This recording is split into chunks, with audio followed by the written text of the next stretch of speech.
ನಮಸ್ಕಾರ ಸ್ಟ್ರೇಂಜರ್ಸ್. ಇವತ್ತು ನಾವು ಹೇಳಕ್ಕೆ ಹೋಗ್ತಿರೋದು ಒಂದು ಮಿಸ್ಟೀರಿಯಸ್ ಪ್ಲೇಸ್ನ. ಆ ಪ್ಲೇಸು ಎಲ್ಲಿದೆ, ಹೆಂಗಿದೆ ಮತ್ತು ಆ ಪ್ಲೇಸಿಗೆ ನಿಗೂಢತೆಗಳು ಯಾಕೆ ಅಷ್ಟು ನಿಗೂಢತೆ ಐತೆ ಆ ಪ್ಲೇಸಿಗೆ, ಮತ್ತು ರಿಸ್ಟ್ರಿಕ್ಷನ್ ಯಾಕೆ ಜಾಸ್ತಿ ಹಾಕಿದ್ದಾರೆ, ಆ ಪ್ಲೇಸ್ ಇರೋದಾದರೂ ಎಲ್ಲಿ. ನಾವು ಆ ಪ್ಲೇಸ್ನ ಬಗ್ಗೆ ತಿಳ್ಕೊಳೋಕ್ಕಿಂತ ಮುಂಚೆ ನಾವು ತಿಳ್ಕೊಬೇಕಾಗಿರೋದು ಏಲಿಯನ್ಸ್ಗಳ ಬಗ್ಗೆ. ಏನಂದ್ರೆ ಏಲಿಯನ್ಸ್ಗಳು ಭೂಮಿಗೆ ಬಂದು ಅಪ್ಪಳಿಸಿದಾಗ, ಹಾರುತಟ್ಟೆ ಮೂಲಕ ಬಂದು ಬಿದ್ದಾಗ ಅದನ್ನು ತೊಗೊಂಡೋಗಿ ಸಂಶೋಧನೆ ಮಾಡಿದಂಥ ಒಂದು ಪ್ಲೇಸ್ನ ಬಗ್ಗೆ ಇವತ್ತು ನಾನು ಈ ವಿಡಿಯೋದೊಳಗೆ ಡಿಸ್ಕಸ್ ಮಾಡ್ತೀನಿ. ಸ್ವಲ್ಪನೂ ಸ್ಕಿಪ್ ಮಾಡೋಕೆ ಹೋಗ್ಬೇಡಿ. ತುಂಬ ಇಂಫಾರ್ಮೇಟಿವ್ ವಿಡಿಯೋ ಐತಿ. ಹಾಗಿದ್ರೆ ವೇಟ್ ಮಾಡೋದು ಬೇಡ, ಬನ್ನಿ ವಿಡಿಯೋದೊಳಗೆ ಹೋಗೋಣ. ನನಗೆ ಇತಿಹಾಸದ ಮೇಲೆ ನಂಬಿಕೆ ಇಲ್ಲ. ನಡೆದಿರೋದು ಒಂದಿದ್ರೆ ಬರ್ಸಿರೋದು ಇನ್ನೊಂದಿರುತ್ತೆ. ಅವ್ರು ಹೇಳಿದ್ದು ಇವ್ರು ಹೇಳಿದ್ದು ಕೇಳಿ ಬರಿಬೇಡ, ಕಣ್ಣಾರೆ ನೀನೇನು ನೋಡಿ ಬರಿ. ಅದಕ್ಕಂತೂ ಜುಲೈ 1947 ಅಮೇರಿಕದೊಳಗೆ ಒಂದು ದೊಡ್ಡ ಕ್ರೇಜ್ ಬಿಟ್ಕೊಂತದ್ದು UFO ಬಗ್ಗೆ. ಏನಿದೆ UFO? ಅದು ಒಂಥರ ರಬ್ಬರು, ಕಬ್ಬಿಣ, ಒಂದು ಲೋಹದ ಮಿಶ್ರಿತ ಏನೋ ಒಂದು ತುಂಡು ಸಿಕ್ಕಿರ್ತೈತಿ. ಅದ್ರ ಬಗ್ಗೆ ಒಂದು ಕ್ರೇಜ್ ಹುಟ್ಕೊಂತೈತಿ. ಆಮೇಲೆ ವೇಗವಾಗಿ ಮೋಡ ಒಳಗೆ ಹರಡೋದು, 2000 km/h ಒಳಗೆ ಹರಡೋದು ಏನೋ ಒಂದು ಅಬ್ಜೆಕ್ಟ್ ನೋಡಿರ್ತಾರೆ ಜನ. ಅದ್ರ ಬಗ್ಗೆ ನಾನು ಇದನ್ನು ನೋಡಿದೆ ಅಂತಂದು ಒಬ್ಬ ಬಂದು ಹೇಳ್ತಾನೆ. ಅದ್ರ ಬಗ್ಗೆ ಕ್ರೇಜ್ ಹುಟ್ಕೊಂಡಿರ್ತೈತಿ. ಎಲ್ಲ ಮೀಡಿಯಾ ಓಪನ್ ಮಾಡಿದ್ರು ಬರೀ UFOದ ಚರ್ಚೆ ನಡೀತಿರ್ತೈತಿ. UFO ಹಂಗೆ ಹಿಂಗೆ, ಆಮೇಲೆ ಏನಿದು, ಆ ಥರ ಈ ಥರ ಎಲ್ಲ ಹೇಳ್ತಾ ಇರ್ತಾರೆ. ಒಬ್ಬರು ಪೂರಕವಾಗಿ ಮಾತಾಡಿದ್ರು, ಇನ್ನೊಬ್ಬ ಮಾರಕವಾಗಿ ಮಾತಾಡೋಕ್ಕೆ ಸ್ಟಾರ್ಟ್ ಮಾಡಿರ್ತಾರೆ. ಎಲ್ಲ ಮೀಡಿಯಾದವರು ಮ್ಯಾಪ್ಗಳನ್ನು ಹಾಕ್ಕೊಂಡು UFO ಅಲ್ಲಿ ಹಾರಾಟ ಮಾಡ್ತು, ಇಲ್ಲಿ ಹಾರಾಟ ಮಾಡ್ತು ಅಂತ ಮಾರ್ಕ್ಗಳನ್ನು ಹಾಕ್ಕೊಂಡು UFO ಬಗ್ಗೆ ಒಂದು ತೋರ್ಸೋಕೆ ಸ್ಟಾರ್ಟ್ ಮಾಡ್ತಾರೆ. ಇವೆಲ್ಲ ಫೈಂಡ್ ಮಾಡಿ ತೋರಿಸಿದ್ರಲ್ಲ ಜಾಗದೊಳಗೆ, ಮೇನ್ ಆಗಿ 3 ಅಟೋಮಿಕ್ ಸೈಟ್ಗಳನ್ನು ಫೈಂಡ್ ಮಾಡಿ ತೋರಿಸ್. ಆ 3 ಅಟೋಮಿಕ್ ಸೈಟ್ಗಳು ಏನಾಗಿದ್ದು ನ್ಯೂಕ್ಲಿಯರ್ ವೆಪನ್ ಟೆಸ್ಟ್ ಮಾಡೋಂಥ ಸ್ಪಾಟ್ಗಳಾಗಿ. ಒಂದು ದಿನ ಮ್ಯಾಕ್ ಬ್ರೆಜಿಲಾ ಅನ್ನೋ ಒಬ್ಬ ವ್ಯಕ್ತಿ ಹೊಲಕ್ಕೆ ಹೋಗಿರ್ತಾನೆ. ಅವನು ಹೊಲದೊಳಗೆ ಅಡ್ಡಾಡ್ಬೇಕಾರೆ ಕಬ್ಬಿಣ ಮತ್ತು ರಬ್ಬರ್ ಟೈಪು, ಆಮೇಲೆ ಲೋಹದ ಟೈಪು ಏನೋ ಒಂದು ಮಿಶ್ರಿತವಾದಂಥ ಒಂದು ವಸ್ತು ಸಿಗ್ತೈತಿ. ಅದನ್ನು ಅವನು ತೊಗೊಂಡು ಇದೇನಾದರೂ UFOಗೆ ಸಂಬಂಧಪಟ್ಟಿದ್ದಿರ್ಬೋದು ಅಂದ್ಕೊಂಡು ಅದನ್ನೆಲ್ಲ ತೊಗೊಂಡು ರೋಸ್ವೆಲ್ಲೋ ಶೆರೀಫ್ ಅಂತ ಇರ್ತಾರೆ, ಆರ್ಮಿ, US ಆರ್ಮಿಯಲ್ಲಿ ಟೆಸ್ಟ್ ಮಾಡೋರು, ಅವ್ರ ಹತ್ರ ತೊಗೊಂಡು ಹೋಗ್ತಾನೆ. ತೊಗೊಂಡು ರೋಸ್ವೆಲ್ ಶೆರೀಫ್ ಅವರಿಗೆ ಇದು UFOದ್ದು ಅಬ್ಜೆಕ್ಟ್ ಇದು ಅಂತಂದು ಅವ್ರಿಗೆ ಒಂದು ಸುಳಿವು ಸಿಗ್ತೈತಿ. ಆ ಸುಳಿವು ಸಿಕ್ಕಾಗ ಏನು ಮಾಡ್ತಾರೆ, ಎಲ್ಲ ಮೀಡಿಯಾದವ್ರಿಗೆ ಕಣ್ಣು ತಪ್ಪಿಸ್ಬೇಕು ಅಂದ್ಕೊಂಡು ಮೀಡಿಯಾದೊಳಗೆಲ್ಲ ಅದ್ರ ಬಗ್ಗೆ ಚರ್ಚೆ ಆಗ್ತಿರ್ತಲ್ಲ, ಚರ್ಚೆ ಆಗಕ್ಕೆ ಸ್ಟಾರ್ಟ್ ಆಗತ್ತೆ. ಅವಾಗ ಒಂದು ಸ್ಟೇಟ್ಮೆಂಟ್ ರೋಸ್ವೆಲ್ ಶೆರೀಫು ಮತ್ತು ಆ ಏರಿಯಾದಿಂದ ಒಂದು statement ಹೊರಡಿಸ್ತಾರೆ.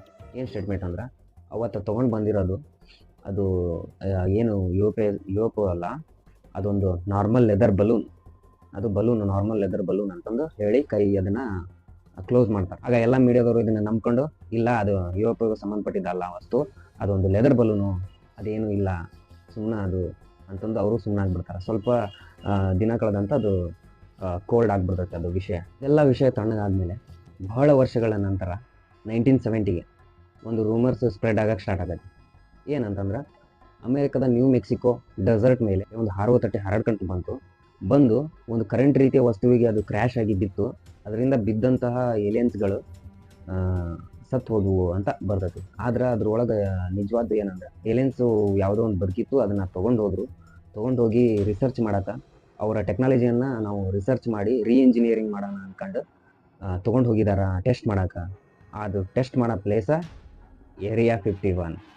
And they shipped it to Groom Lake location and around Nevada Desert 51 because it was so remote. And it was J-Rob's hidden mission within a ring of for mountains deep in the Nevada desert. Area 51, special facility at Area 51. alien who allegedly worked at Area 51.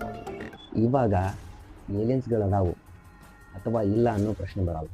ಜನಗಳು, ಹೊರಗಿನ ಜನಕ್ಕೆ ಏನು ನನಗಾಗಿತ್ತು ಅಂದ್ರೆ, ಏಲಿಯನ್ಸ್ಗಳನ್ನ ಇಟ್ಕೊಂಡು ಏನೇನೋ ಮಾಡ್ತಾ ಇದಾರೆ, ಏಲಿಯನ್ಸ್ಗಳು ಜೊತೆ ಸಂವಾದ ನಡೆಸ್ತಾ ಇದಾರೆ ಏರಿಯಾ 51ನವರು. ಆಮೇಲೆ ಅಷ್ಟು ರಿಸ್ಟ್ರಿಕ್ಷನ್ಗಳನ್ನು ಯಾಕೆ ಹಾಕ್ತಿದ್ರು, ಏಲಿಯನ್ಸ್ ಇಲ್ಲ ಅಂದಿದ್ದ, ಆ ರೀತಿ ಈ ರೀತಿ ಜನ, ಅಲ್ಲಿರೋ ಜನ ಮಾತಾಡ್ಕೊಂಡು. ಅಸಲಿಗೆ ಏನಂದ್ರೆ, ಏರಿಯಾ 51 ಅನ್ನೋದು ಒಂದು US ಆರ್ಮಿ ಬೇಸ್. ಅದು ಏರ್ಕ್ರಾಫ್ಟ್ಸ್ನ ಟೆಸ್ಟ್ ಮಾಡೋಕೆ, ಆಮೇಲೆ ಅವರು ಹೊಸದಾಗಿ ಸ್ಟಾರ್ಟ್ ಮಾಡ್ತಕ್ಕಂಥ ಒಂದು ಏರ್ಕ್ರಾಫ್ಟ್ಸ್ ಆಗಿರ್ಬೋದು, ತಯಾರು ಮಾಡೋದು, ಹೆಲಿಕಾಪ್ಟರ್ಸು, ಆಮೇಲೆ ಯುದ್ಧ ವಿಮಾನಗಳನ್ನು ಎಲ್ಲನೂ ತಯಾರು ಮಾಡಿದ್ದನ್ನು ಟೆಸ್ಟ್ ಮಾಡೋ ಒಂದು ಜಾಗ ಇದಿರೋದು. ಏರಿಯಾ 51 ಎಲ್ಲ ನಗರಗಳಿಂದ ದೂರ ಐತಿ. ಇದು ರೇಗಿಸ್ತಾನದ ಹತ್ರ ಐತಿ. ಯಾಕೆ ಇಷ್ಟು ನಿಗೂಢತೆ ಹೊಂದಿದ ಪ್ಲೇಸ್ ಅಂತಂದ್ರೆ, ನೀವು ಇದ್ರ ಹತ್ರ ಹೋದ್ರೆ ಎಲ್ಲೂ ನಿಮ್ಗೆ ವಾರ್ನಿಂಗ್, ಎಲ್ಲ ಕಡೆ ನಿಮಗೆ ವಾರ್ನಿಂಗ್ ರಿಸ್ಟ್ರಿಕ್ಟೆಡ್ ಏರಿಯಾ ಅಂತ ಕಾಣಿಸ್ತದೆ. ಎಲ್ಲಿ ಹೋದ್ರೂ ಫೋಟೋಗ್ರಾಫಿಗೆ ಅಲೋದಿಲ್ಲ, ಆಮೇಲೆ ಮೇಲಿಂದ ಡ್ರೋನ್ ಬಿಡೋಕ್ಕೂ ಅಲೋದಿಲ್ಲ. ಯಾಕೆ ಇಷ್ಟು ನಿಗೂಢವಾದ ಪ್ಲೇಸ್ ಇದು, ಯಾಕೆ ಇಷ್ಟು ಸೀಕ್ರೆಟ್ ಮೇಂಟೈನ್ ಮಾಡ್ತಿದ್ದಾರೆ US ಆರ್ಮಿದವರು ಇದ್ರ ಮೇಲೆ? ಏನಾದರೂ ಹೋಗಿ ನಿಮ್ಮ ಕ್ಯಾಮ್ರಾ ಆಗಲಿ ಡ್ರೋನ್ ಆಗಲಿ ತೊಗೊಂಡೋಗಿ ಹಾರಿಸಿ ಕ್ಯಾಮ್ರಾ ಫೋಟೋಸ್ ಏನಾದರೂ ತೆಗೆದ್ರೆ ಡೈರೆಕ್ಟಾಗಿ US ಆರ್ಮಿಯವರು ಬಾರ್ಡರಿಗೆ ಬಂದು ಬಿಡ್ತಾರೆ. ಅಷ್ಟು ಹೆವಿ ಟೈಟ್ ಸೆಕ್ಯೂರಿಟಿ ಐತಿ. ಹಾಗೇನಾದರೂ ನೀವು ನಿಯಮ ಉಲ್ಲಂಘನೆ ಮಾಡಿದರೆ ಅದನ್ನು ಬಾರ್ಡರ್ ಕ್ರಾಸ್ ಮಾಡೋಂಗಿಲ್ಲ. ಆ ಬಾರ್ಡರ್ನ ನೀವು ಏನಾದರೂ ಕ್ರಾಸ್ ಮಾಡಿದ್ರೆ ನಿಮ್ಮನ್ನು ಅರೆಸ್ಟ್ ಮಾಡ್ಕೊಂಡು ಹೋಗ್ತಾರೆ. ಹಾಗಿದ್ರೆ ನಿಮಗೆ ಕ್ಯೂರಿಯಾಸಿಟಿ ಬರ್ಬೋದು, ಯಾಕೆ ಹಿಂಗೆ ಇಷ್ಟು ಸೆಕ್ಯೂರ್ ಆಗಿ ಇಷ್ಟು ಸೀಕ್ರೆಟ್ ಆಗಿ ವಾರ್ನಿಂಗ್ ಅಂತ ರೆಸ್ಟ್ರಿಕ್ಟೆಡ್ ಯಾಕೆ ಇಟ್ಟಾರೆ ಈ ಏರಿಯಾನ? ಇನ್ನೊಂದು ಹೇಳ್ಬೇಕಂದ್ರೆ ರೇಗಿಸ್ತಾನ ನಿಯರ್ ಐತಿದು. ರೇಗಿಸ್ತಾನ ಅನ್ನೋದು ಆಲ್ಮೋಸ್ಟ್ ಯಾವಾಗ ನೋಡಿದ್ರು 40 ಡಿಗ್ರಿ ಮೇಲೇ ಇರ್ತದೆ ಟೆಂಪ್ರೇಚರ್. ನಾವು ನೋಡಬೇಕಾಗಿರೋದು ನಿಯರ್ ಒಂದು ಹಳ್ಳಿ ಐತಿ, ಏರಿಯಾ 51 ನಿಯರ್ ಒಂದು ಹಳ್ಳಿ ಐತಿ. ಅಲ್ಲಿ ಹಳ್ಳಿಯಲ್ಲಿ ವಾಸ ಮಾಡೋ ಜನದ ಸಂಖ್ಯೆ ನೀವು ಕೇಳ್ಬೋದು 54 ಜನ. 54 ಜನ, 540 ಅಲ್ಲ, 5400 ಬರೀ 54 ಜನ ಆ್ಯಸ್ ಪರ್ 2019 ಪಾಪ್ಯುಲೇಷನ್ ಪ್ರಕಾರ. ಹಳ್ಳಿ ಹೆಸರು ಹೇಳ್ಬೇಕಂದ್ರೆ ಈ ಹಳ್ಳಿ ಹೆಸರು ರೆಚೆಲ್ ಅಂತ. ಈ ರೆಚೆಲ್ಲು ನಿಯರ್ ಏರಿಯಾ 51 ಹತ್ರ ಐತಿ. Area 51 restricted area. ಯಾವ ರಿಸ್ಟ್ರಿಕ್ಟೆಡ್ ಏರಿಯಾದೊಳಗೆ ಏರಿಯಾ 51 ಬರ್ತದೆ ಅಂತ Nevada test and training ranger ಅನ್ನೋ ಒಂದು ಸ್ಪಾಟ್ ಒಳಗೆ, ಸರೌಂಡಿಂಗ್ ಸ್ಪಾಟ್ ಒಳಗೆ ಏರಿಯಾ 51 ಬರ್ತೈತಿ. ಅದು ಏನು ಟೆಸ್ಟ್ ಆ್ಯಂಡ್ ಟ್ರೈನಿಂಗು ಅಂದ್ರೆ, ಅದು ಯಾಕಷ್ಟು ರಿಸ್ಟ್ರಿಕ್ಟೆಡ್ ಏರಿಯಾ ಅಂದ್ರೆ 1950 ಮತ್ತು 1970 ಒಳಗೆ ನ್ಯೂಕ್ಲಿಯರ್ ಟೆಸ್ಟ್ ಮಾಡಿತ್ತು ಆ ಏರಿಯಾದೊಳಗೆ, ಪೂರ ಏರಿಯಾದೊಳಗೆ, ಟೆಸ್ಟ್ ಆ್ಯಂಡ್ ಟ್ರೈನಿಂಗ್ ಏರಿಯಾದೊಳಗೆ. ಅದ್ರ ಸಲುವಾಗಿ ಅಷ್ಟು ರಿಸ್ಟ್ರಿಕ್ಟೆಡ್ ಏರಿಯಾ ಇರ್ತದೆ ಅದು. ಅದ್ರ ಒಳಗೆ ಏರಿಯಾ 51 ಐತಿ. ಇವಾಗ ನೋಡೋಣ ಏರಿಯಾ 51ನಲ್ಲಿ ಏಲಿಯನ್ಸ್ ಅದಾವ ಇಲ್ಲ, ನಿಜ ಏನು ಸುಳ್ಳೇನು ಅಂತ. ನಾರ್ಮಲ್ ವಿಮಾನಗಳು ಎಷ್ಟು ಹಾರ್ತಾವೆ? 10,000ದಿಂದ 12,000 ಹೈಟ್ ಹಾರ್ತಾವೆ ಮೀಟರ್. ಆಮೇಲೆ ಈಗ ನಾವು ಟೆಸ್ಟ್ ಮಾಡೋದು ಆರ್ಮಿ ವಿಮಾನಗಳು ಎಷ್ಟು ಹಾರ್ತಾವೆ? 12,000ದಿಂದ 18,000 ಮೀಟರ್ ಹೈಟ್ ಹಾರ್ತಾವೆ.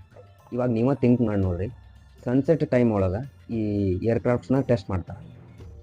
ಸನ್ ಸೆಟ್ ಆಗ್ತಿರ್ತೈತಿ, ಅವಾಗ ಟೆಸ್ಟ್ ಮಾಡ್ತಿರ್ತಾರೆ. ಯಾವುದೇ ಒಂದು ಆರ್ಮಿದು ಟೆಸ್ಟಿಂಗ್ ಮಾಡುವಾಗ ಆರ್ಮಿದು ವಿಮಾನಗಳು ಭಾಳ ವೇಗವಾಗಿರ್ತಾವೆ. ಅದಕ್ಕೋಸ್ಕರ ವೇಗವಾಗಿ ಇರುವಾಗ ಇದು ಟೆಸ್ಟ್ ಮಾಡಿದಾಗ ಅಲ್ಲಿ ನಿಯರ್ ಇರೋ ಜನಕ್ಕೆ ಏನು ಅನಿಸ್ತದೆ ಅಂದ್ರೆ, ದೂರ ಹೋದಾಗ ಅದು ಸನ್ಸೆಟ್ಟಿಗೂ ಅದಕ್ಕೂ ಆ ಬ್ಲ್ಯಾಕ್ ಕಲರ್ ಬಂದಂಗೆ ಬರ್ತೈತೆ ವಿಮಾನದ್ದು. ಆ ಬ್ಲ್ಯಾಕ್ ಕಲರ್ ಬಂದಾಗ ಯಾರೋ ಒಬ್ಬರು ನೋಡಿ ಇದು ಅಷ್ಟು ಸ್ಪೀಡಾಗಿ ಹೋಗಿಟ್ಟಲ್ಲ, ಅದೊಂದು ಬೇರೆ ಥರದ ಅಬ್ಜೆಕ್ಟ್ ಇರ್ಬೋದು ಅದು, ಆ ಥರ ಥಿಂಕ್ ಮಾಡಿ ಹೇಳಿರೋದು. ಯಾವುದೇ ಏಲಿಯನ್ ಇಲ್ಲ, ಯಾವುದೇ ಹಾರುವ ತಟ್ಟೆ ಇಲ್ಲ, ಏನೂ ಇಲ್ಲ. ಸುಮ್ಮನೆ ಇವರು ಏರಿಯಾ 51ಗೆ ಅವ್ರದ್ದು ಇಂಜಿನಿಯರಿಂಗ್ ಮಾಡಿರೋದೊಂದು ಪ್ಲ್ಯಾನ್ಸು, ಸೀಕ್ರೆಟ್ಸ್ನ ಎಲ್ಲಿ ಬಿಟ್ಕೊಡ್ಬಾರ್ದು, ಆರ್ಮಿ ಬೇಸಿಂದ ಎಲ್ಲಿ ಹೊರಗೆ ಹೋಗಬಾರ್ದು ಅನ್ನೋಕ್ಕೋಸ್ಕರ ಈ ಥರ ವಾರ್ನಿಂಗ್ ಮಾಡ್ಕೊಂಡು, ಸುತ್ತಲಿಗೆ ವಾರ್ನಿಂಗ್ ಅಂತ ಹಾಕ್ಕೊಂಡು ರಿಸ್ಟ್ರಿಕ್ಟೆಡ್ ಏರಿಯಾ ಮಾಡ್ಕೊಂಡು ಸೀಕ್ರೆಟ್ನ ಹೊರಗೆ ಬಿಡದೇ ಇರೋ ಥರ ಕಂಟ್ರೋಲ್ ಮಾಡಿ ಇಟ್ಕೊಂಡಾರ ಏರಿಯಾ 51. ಆದರೆ ಜನ ಏನು ಅನ್ಕೊಂಡಾರ, ಅಲ್ಲಿ ಏಲಿಯನ್ಸ್ಗಳ ಮೇಲೆ ಒಂದು ರಿಸರ್ಚ್ ಮಾಡಾಕತ್ತಾರ, ಇಂಜಿನಿಯರಿಂಗ್ ಮಾಡಾಕತ್ತಾರ, ಆ ಥರ ಚರ್ಚೆ ಮಾಡ್ತಾ ಇದ್ದಾರೆ. ಇವತ್ತಿನ ವಿಡಿಯೋ ಫುಲ್ಲು ಇನ್ಫಾರ್ಮೇಟಿವ್ ಆಗಿತ್ತು ಅಂತ ಅನ್ಕೊಂಡಿನಿ. ಇದೇ ರೀತಿ ನಾನು ಇನ್ಫಾರ್ಮೇಟಿವ್ ವೀಡಿಯೋಸ್ ತರ್ತಾ ಇರ್ತೀನಿ. ಅದಕ್ಕೋಸ್ಕರ ನೀವೇನು ಮಾಡ್ಬೇಕಂದ್ರೆ ಸಬ್ಸ್ಕ್ರೈಬ್ ಮಾಡ್ಕೋಬೇಕು. ಸಬ್ಸ್ಕ್ರೈಬ್ ಮಾಡ್ತಾರ್ರಿ, ಶೇರ್ ಮಾಡಿರಿ, ಲೈಕ್ ಮಾಡಿರಿ. ಮತ್ತು ನಾನು ನೆಕ್ಸ್ಟ್ ವಿಡಿಯೋದೊಳಗೆ ಬರ್ತೀನಿ. KS Stranger sign up. Bye. Next ವಿಡಿಯೋದಲ್ಲಿ ಸಿಗೋಣ.